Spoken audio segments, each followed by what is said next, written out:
हरिः ओम्। देवं नारायणं नत्वा सर्वदोषविवर्जितं परिपूर्णं गुरुश्चान् गीतार्थं वक्ष्यामि लेशतः। समस्तगुणसम्पूर्णं सर्वदोषविवर्जितं नारायणं नमस्कृत्य गीता तात्पर्यमुच्यते। निरवधिक आनंद गुणपरिपूर्ण निशेष सर्वदोषरहित नारायणांना नमस्कार करून आणि वेदव्यासदेवांनाही नमस्कार करून आपण गीतेचा भाष्य आणि तात्पर्याचा सारांश असलेल्या गीता प्रतिपदार्थ चंद्रिका श्री श्री श्री सत्यज्ञानतीर्थ स्वामीजींनी रचना करून दिलेल्याचा जो अनुवादित गीता पुस्तक आहे त्याचा आपण आता अभ्यास करतोय। आज गीतेमधील चतुर्दशोध्याय हा 14वा अध्यायाचा आपण प्रकृती गुणत्रय विभाग ह्याचा सुरुवात करूया। माझे स्वरूपोद्धारक गुरु श्री श्री सत्यात्मतीर्थ श्रीपाद यांच्या चरणी दंडवत घालून आपण आजचा अभ्यासाला सुरुवात करू।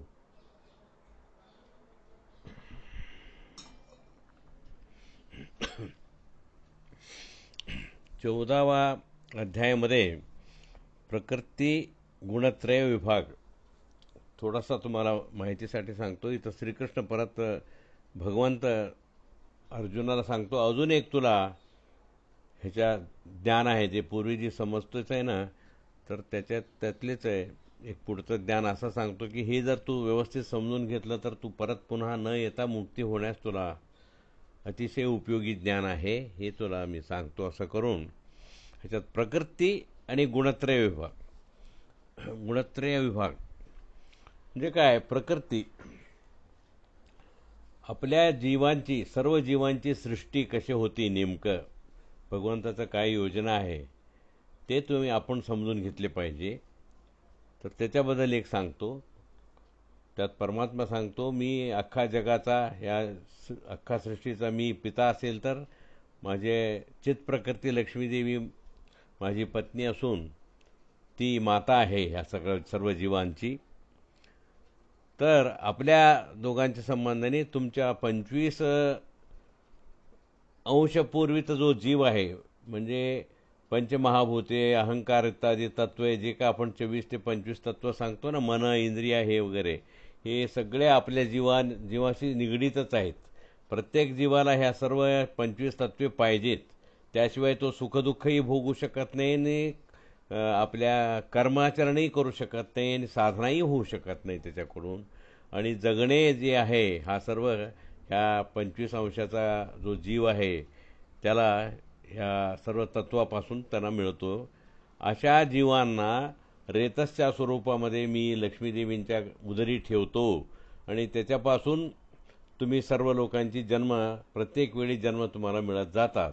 तेवढंच नव्हे, प्रत्येक वेळी तुम्ही ज्या ज्या ठिकाणी तुम्ही परत परत जन्म घेता, शरीर मिळतंय तुम्हाला, तर त्यावेळी चित प्रकृती लक्ष्मीदेवी आणि आम्ही दोघंही तुमच्या पिता आणि माता ह्या स्वरूपामध्ये आपण तिथंही राहून तुम्हा लोकांना जन्म देऊन तुमचा रक्षण करण्याचं कार्य आम्ही करतो।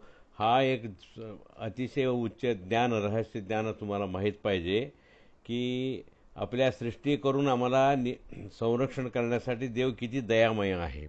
आणि तसंच मग पुढं सांगतो, तुम्हाला जो राजस, तामस, सात्विक, तामस आणि सात्विक गुणाने चांगले स्वभाव होतो, राजस गुणाने जरा ऐशाराम करण्याची वृत्ती, तामस जीवाने अजून वाईट प्रवृत्ती वाढतात। ही जी काय सगळं होतं, हे गुणत्रयाचा परिणाम नेमकं कसं होतो, काय होतो तुमच्यावरती, ह्या दोन विषय मग त्याला उपाय काय आहे, हा 3 गुण तर आपल्याला ह्या मुक्त होऊन जाईपर्यंत सुटलेले नाही। मुक्तीच्या नंतर हा त्रिगुण आपल्याला तिथे त्रास देणार नाही। जे काय जे त्रिगुण आहे, हे रजोतमो सत्वगुण आहे, ते आपल्या लिंग शरीरावरती परमात्म्याने अनिरुद्ध शरीर म्हणून ह्या 3 गुणांचा कवच जो आम्हाला धारण करवलेले आहे, तर ह्याचा काय काय परिणाम आहे ह्यासुद्धा ह्या 14व्या अध्यायामध्ये थोडक्यामध्ये तुम्हाला मी कल्पना दिलं की म्हणजे तुम्हाला त्याचं समजावा। पहिल्या 4 श्लोकामध्ये प्रकृती आणि परमात्म्याच्या संबंधाने आमच्या सृष्टी कशी होती, जीवांना शरीर कसे मिळतो आणि आपलं जीवाचा उत्पत्ती म्हणजे जन्म ज्याला म्हणतो आपण ते कसं काय जन्म मरणाबद्दलचं आहे. आणि नंतरच्या श्लोकामध्ये त्रिगुणामुळे काय काय होतात आणि मग कसे कसे कार्यान्वित होतात ह्या गोष्टी आपल्याला मिळेल. आता पाहू श्लोक क्रमांक 1. तर परं भूयः प्रवक्ष्यामि ज्ञानानां ज्ञानमुत्तमं यज्ञात्वा मनयः सर्वे परां सिद्धिमितो गताः. हे अर्जुना, हे जाणून समस्त ज्ञानी या संसारातून मुक्त झाले आहे, तेच पुन्हा पुन्हा पूर्वीपेक्षा जरा वेगळे आणि उत्तम ज्ञान मी तुला ह्याच्यामध्ये सांगतो. हे जाणून समस्त ज्ञानी या संसारातून जो दिव्य सिद्धी आणि मोक्ष प्राप्त केलेली आहे, परमसिद्धीम गतः तत्भूयः, तेच पुन्हा आणि पूर्वीपेक्षा वेगळे जाणे असं योग्य वस्तुता उत्तम आहे. ह्या योग्य ज्ञान मी तुला सांगतो, ऐकून घे. इदं ज्ञानमुपाश्रित्य मम साधर्म्य महागता सर्गेऽपि नोपजायन्ते प्रलये न व्यथन्ति च. हे अर्जुना, इदं ज्ञानम पुढे सांगितले जाणारे पदार्थविषयक ज्ञान जो आहे, उपाश्रित्य संपादन करून माझ्या समान धर्म प्राप्त करतात. म्हणजे सृष्टीच्या वेळी म्हणजे ते लोक सृष्टीच्या वेळी माझ्यासारखे जन्माला येणार नाही आणि प्रलयकाळीसुद्धा व्यथित होणार नाही आहे. हे जर तुम्ही सर्व ज्ञान तुम्ही जर संपादन केलं तर तुम्हाला मोक्षरूप जी मुक्ती मिळेल. त्यावेळी तुम्ही आपलं साधर्म्य रूप म्हणजे सृष्टीच्या वेळी परत परत पुन्हा जन्म तुम्हाला मिळणार नाही. जनन मरणातून फेऱ्यातून तुम्ही मुक्त व्हाल.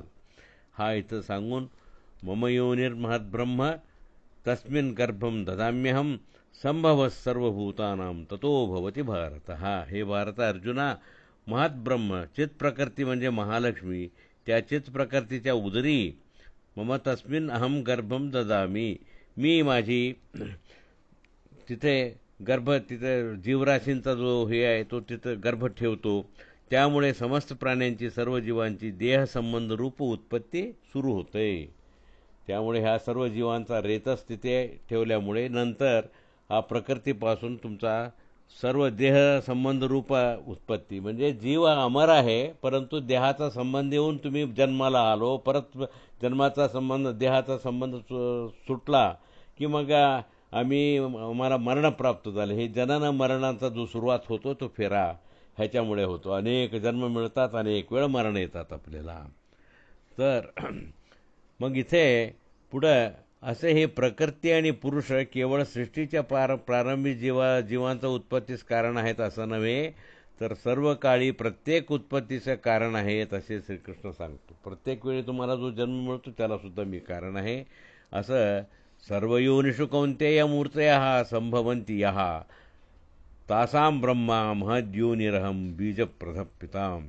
हे कौन्तेय, सर्व योनिषु देव मनुष्य इत्यादी समस्त योनीतून जे देह जीवासहित देह त्या देहांना चित प्रकृती लक्ष्मी देवी हीच म्हणजे क्षेत्र म्हणजे भूमीप्रमाणे कारण आहे, म्हणजे ती आई आहे.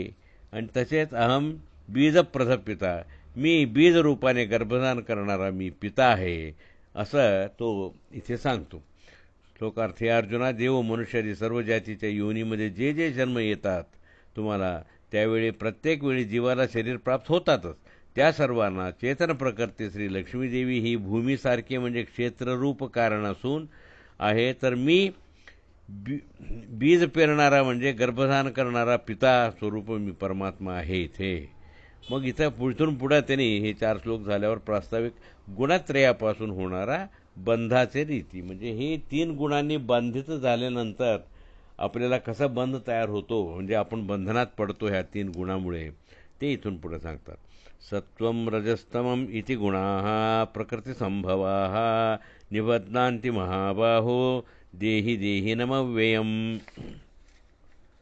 हे महाबाहो, हे महाबलशाली अर्जुना, प्रकृतिसंभवा प्रकृतीपासून संभवलेले सत्व रज तमा इति हे जे तो गुण आहे ना, हे प्रकृतीपासूनच उत्पन्न झालेले आहे. हे 3 गुण आणि त्यांच्या अभिमानी देवता, त्या प्रत्येकाला अभिमानी देवता आहे. ह्या देहात राहणाऱ्या स्वरूपतः नाशरहित जीवाला काय करतात? बंदी करतात. ह्या देहात राहणारा जो जीव आहे तो अमर आहे, स्वरूपतः त्याला नाश नाही आहे, परंतु हे केवळ ह्या 3 गुणांनी त्याने त्यांचा अभिमानी देवता, आणि हे प्रकृतीपासून निर्माण झालेले असून त्यांच्या अभिमानी देवता आणि हे 3 गुणांमुळे आपल्याला ह्या अमर असलेला ना अविनाशी असलेला ह्या स्वरूपतः अमर असलेल्या जीवाला बंदी करून ठेवतात. मग तत्र सत्वं निर्मलत्वात् प्रकाशकमनामयं सुखसंगेन बध्नाति ज्ञानसंगेन चानघ. हे अनघा, हे निष्पाप अर्जुना, तत्र त्या 3 अभिमानी देवता आणि सत्व रज तम या 3 गुणात सत्वगुण व त्याच्या अभिमानी देवता श्रीदेवी निर्मल असल्याने तत्वज्ञान उत्पन्न करणारी सुख व ज्ञान संबंधाने म्हणजे सुखाची आसक्ती व ज्ञानाची आसक्तीने सात्विक जीवांना बंधित करती. इथे बघता सात्विक जीव कशा प्रकारचे बंधनात अडकतात. हे निष्पाप अर्जुना, त्या 3 अभिमानी देवतामध्ये सत्व रज तम ह्या 3 गुणामध्ये सत्वगुण व त्याचा अभिमानी देवता कोण? श्रीदेवी आहे. आणि राजस भूदेवी आणि दुर्गा माता जो आहे ते तामस, असा तिन्हीचा अभिमानी देवता आहे. तर ह्या तिन्ही देवतांच्या अभिमानी देवता आणि त्या गुण म्हणजे आता श्रीदेवी आणखीन सत्वगुण हे दोन्ही निर्मल आहेत. त्यामुळे तत्वज्ञान उत्पन्न करण्यासाठी सुख व ज्ञानसंबंधाने म्हणजे सुखाची आसक्ती व ज्ञानाची आसक्तीने सात्विक जीवांना बंधित करते. सात्विक जीव कसे बंधनात पडतात? आपल्याला सुद्धा सात्विक सुखांची आसक्ती असते. आपल्याला पण सुख हवे, पण सात्विक पाहिजे, सरळ मनाने, वाममार्गाने नाही, आणि योग्य आपल्या वर्णाला आश्रमाला उचित असलेली सुख आपण मागतो. आणि ज्ञानापिपासू, ज्ञानाचं सुद्धा आम्हाला ज्ञानसुद्धा पाहिजे ही अपेक्षा करतो. हे अशा प्रकारचं बंधन जे तयार होतो म्हणजे ज्ञानाबद्दल थडपडणारा आणि सात्विक आशा करणारा ही जी काय स्वभाव होतात तर सत्वगुण आणि त्याच्या अभिमानी देवता श्रीदेवीमुळे होतात. आता 7व्या ह्याच्यामध्ये रजो रागात्मकं विद्धि तृष्णासंगसमुद्भवं तन्निबध्नाति कौन्तेय कर्मसंगेन देहिनम. हा ज्ञान तत्वप्रकाश ह्याच्यामुळे आपण इथे बांधले जातो. पहिल्यामध्ये काय सांगतात अर्जुना, या 3 गुणापैकी सत्वगुण आणि त्याच्या अभिमानी देवता श्रीदेवी निर्मल असल्यामुळे रोगराई न होण्यासाठी व तत्वज्ञान उत्पन्न होण्यासाठी सात्विक जीवांना तत्वज्ञानांचा आसक्ती व सुखाचा आसक्तीने बांधून टाकतात. आपल्याला आपण त्याच्यातच बद्ध आहे. त्यामुळे सात्विक आसक्तीने बांधलेल्या जीवाला तुम्ही दुसऱ्या पद्धतीचा तामस गुणांचा आसक्तीकडे ओढ केलं तर तो येणार नाही. तो ह्या बंधनात अडकलेला नाही. अशाच त्यांनी इच्छा करणार. सात्विक माणूस हा सात्विक इच्छाच नेहमी करणार आहे. म्हणून आता 7व्या श्लोकामध्ये जे काय सांगतात की रजो रागात्मकं विद्धि तृष्णा संग समुद्भवम तन्निबध्नाति कौन्तेय कर्मसंगेन देहिनम. हे कौन्तेया, तृष्णासंग समुद्भवम अशा रीतीने स्नेह उत्पन्न आशा आणि स्नेह उत्पन्न करणारे. तृष्णासंग समुद्भवम, तृष्णा आणि स्नेह, तृष्णा आणि संग म्हणजे स्नेह, तृष्णा म्हणजे आशा. तर हे उत्पन्न करणारे रजोगुण व त्याच्या अभिमानी देवता भूरूप जे आहे भूमी, हे रागात्मक पदार्थाची सृष्टी करून प्रकाशित करणारे आहे. हे असे समजून घे. राग म्हणजे काय की आसक्ती, ओढ, एका प्रकारच्या अनुराग म्हणतो ना आपण, त्याबद्दल त्या वस्तूबद्दल आसक्ती, असं हे निर्माण करतात हे दोन्ही. अशा पद्धतीने जीवाला कर्मसंबंधामुळे बंदी करतात. म्हणजे आपण कर्मामुळे जे रजोगुणाचे जे आणि फलापेक्षित कर्म करून जे मागितलेलं ना त्याच्यामुळे ही सर्व बंधनं आपल्यावर, ही गुण रजोगुण आपल्याला बांधून ठेवते.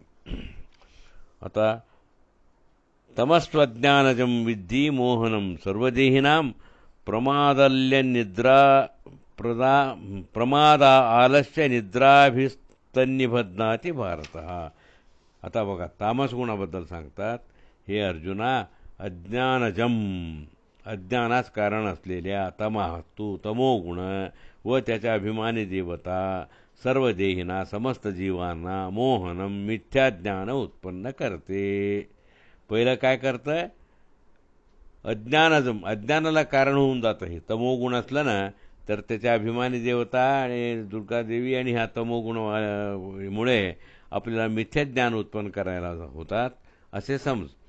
ते तमोगुण व त्यांच्या अभिमानी देवता हे दोन्ही कराव्याच्या कार्यामध्ये निष्काळजीपणा, म्हणजे आपल्याकडे काय निष्काळजीपणा, आळशीपणा, प्रयत्न न करणे आणि निद्रा या गुणांनी आपल्याला बांधून टाकते.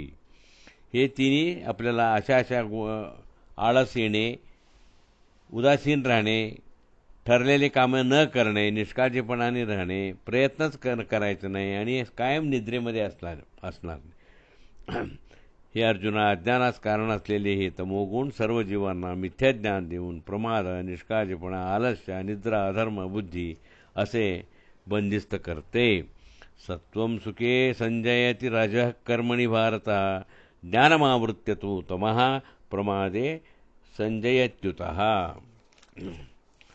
हे अर्जुना, सत्वगुण व त्याची देवता श्रीदेवी सुखविषयात प्रवृत्त करते, तर रजोगुण व त्याची देवता श्री भूदेवी कर्म करण्यामध्ये प्रवृत्त करते.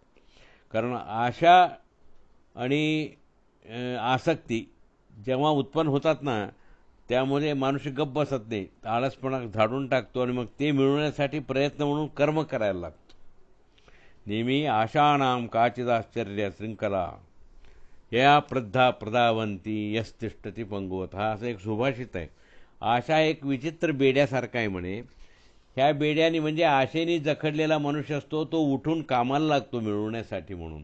आणि तिचा आशा नावाचा तुमच्या हातामध्ये जर बेड्या नसेल तर तो उठत बी नाही, काही प्रयत्न करता. आशा नसेल तर कशाला? आपलं मनामध्ये ज्यावेळी आशा आकांक्षा निर्माण होतात, महत्वाकांक्षा, आशा, हे मिळवायला पाहिजे, ते मिळवायला पाहिजे, तो पाहिजे, हा पाहिजे, ही जी आशा आहे. माझ्या मनातला एक आशा होतो म्हणून मी गेल्या 2 वर्ष मी अमुक कोर्स केला, असा कित्येक लोक सांगतात. माझी फार मोठी इच्छा होती म्हणून केलं. ह्या इच्छा आणि आशा, म्हणूनच भीमसेन देव काय सांगतात की काम येश करोती. तुमच्याकडून जे कर्म करायला जर असेल तर काम येश, हा तुमच्या मनामधला जो अभिलाषा, इच्छा, आकांक्षा असतात ना, ते तुम्हाला हे करायला लावतात, असं भीमसेन देवानी मागेच त्यांनी खुलास केलेले. त्यामुळे 4 पुरुषार्थापैकी तो म्हणतो, जर नसेल, हा पुरुषार्थ तुमच्यात नसेल, ह्याच्या आशा करा, हे मिळवावे, ते मिळवावे, तर जगच चालला नसता म्हणतात. हा सगळ्यात महत्त्वाचा आहे. तुम्ही चांगल्या काम करण्यासाठी सुद्धा तुम्हाला आशा पाहिजे, वाईट कामं करायला सुद्धा आशा पाहिजे.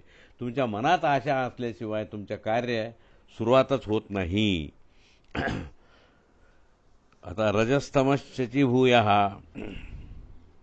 आता इथं ह्या श्लोकात सत्वम सुखे संजयंती रजः कर्मणी. हे अर्जुना, सत्वगुण व त्याची देवता श्रीदेवी सुखविषयामध्ये प्रवृत्त करते, तर रजोगुण आणि त्याची देवता श्री भूदेवी कर्मविषयामध्ये प्रवृत्त करते. तसेच तमोगुण व त्याची देवता श्री दुर्गादेवी जीवांचे ज्ञान कुंठित करून अधर्म, प्रमाद, आलस्य, कोप, शीघ्र इत्यादी गुणांच्या कडे आपल्याला प्रवृत्त करते. म्हणजे एवढं आता त्यांनी सांगितलं, 3 गुणांच्या बंधनामुळे सत्व आणि रज आणि तमो ह्याच्यामधनं काय काय प्रवृत्ती होतात माणसाचा. आता पुढे जाऊन सांगतात की आता रज, तम, सत्व ही 3ही गुण असताना एकेकाना एकाच्या गुणाचे कार्य कसे घडते याच्याबद्दल सांगतात. म्हणजे हा 3 गुण असल्यामुळे कुठल्या गुणांनी कोणते कार्य घडतात आपल्या जीवनामध्ये, हे श्रीकृष्ण म्हणतो, मी सांगतो म्हणतो. राजस्तमश्चाभिभूय सत्वं भवति भारत, रजस्तत्वं तमश्चैव तमस्तत्वं रजस्तथा. हे अर्जुना, रजहा च तमः, रजोगुण व तमोगुणांना अभिभूय, तिरस्कार करून, पार करून, त्याच्या डोक्यावर हात ठेवून बाजूला सरून सत्वं भवति, उत्कट असे सत्वगुण आपले कार्य करण्यामध्ये समर्थ होतात. कधीकधी काय होतं, सत्वगुण प्रचूर असतो, त्यावेळी इतर 2 गुणांना बाजूला सारून सत्वगुण कामाला प्रवृत्त करतात. त्याचप्रमाणे रजसत्वंच तमा, रजोगुण सत्वगुण आणि तमोगुणांना हे सगळ्यांना पार करून सुद्धा प्रत्येकाने अभिभूय आपापले कार्य करतात.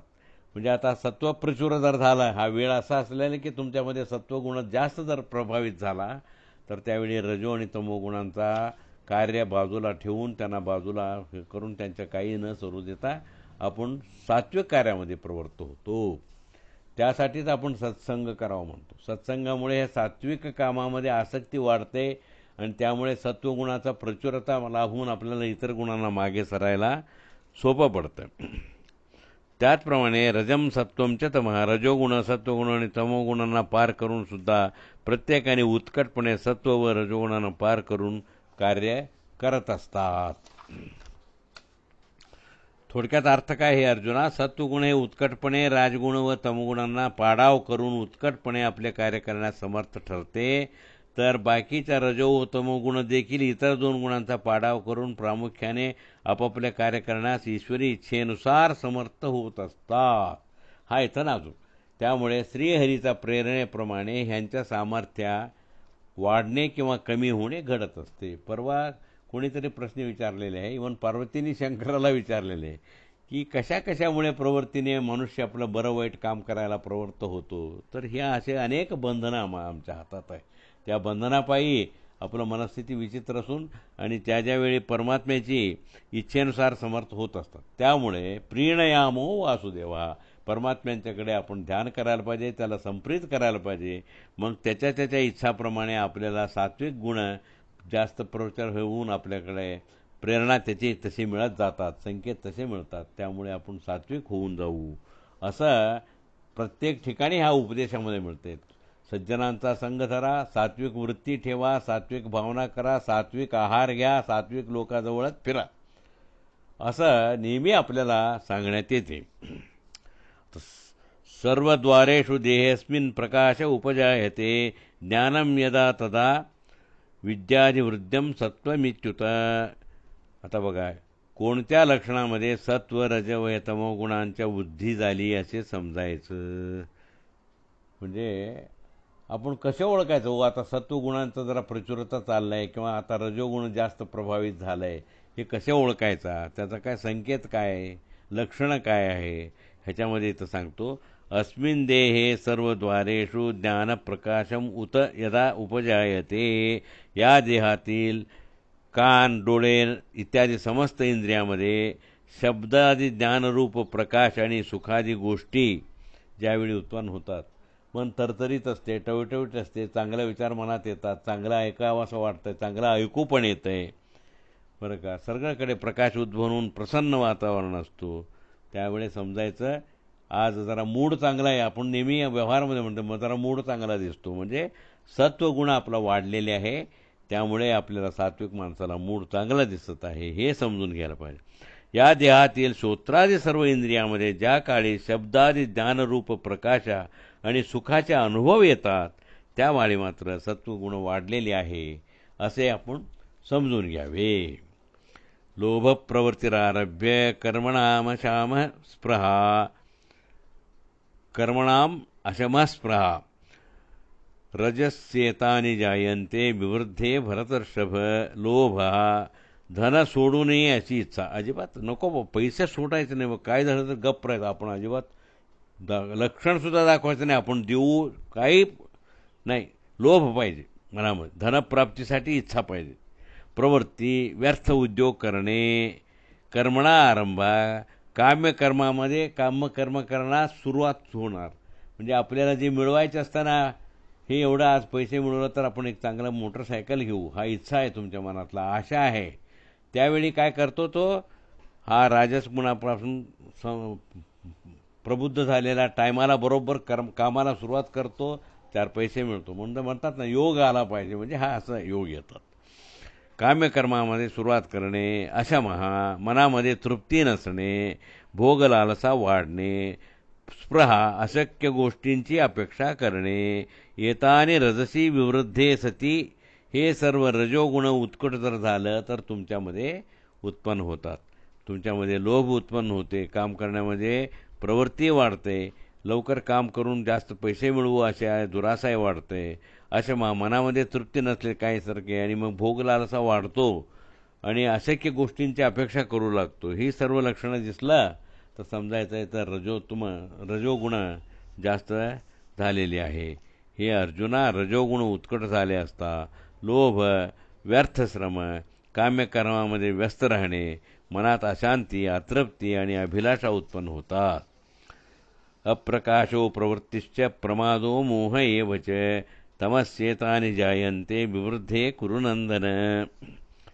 अप्रकाश श्रोतादी इंद्रियांना शब्दादी गुणांचे ज्ञान नसणे. काय इच्छाच नसते. काय हे ऐकू आला का नाही. श्रोतादी इंद्रियांना शब्दादी गुणामध्ये काय कोणी काय बोललं कशाचं काही ज्ञान नसणे, अवर्ती सत्कार्यात इच्छा नसणे, निष्क्रियता येणे, प्रमाद मोह आणि दुर्लक्ष आणि मोह मिथ्या ज्ञान असणार. येता आणि तमशी विवृद्धे ही सर्व लक्षणे तमोगुणांची वृद्धी झालेली असं आपल्याला सांगतात. त्यामुळे तमोगुण उत्कट झाले तर इंद्रियांना शब्दविद्ये व ज्ञानाचे अभाव, सत्कार्यामध्ये प्रवृत्ती नसते, निष्क्रियता येते, दुर्लक्ष, मोह इत्यादी लक्षणे दिसतात. म्हणून मग पुढे सांगतात, यदा सत्ये प्रवृद्धेतु प्रलयम याति देहभ्रत तदोत्तमविदाम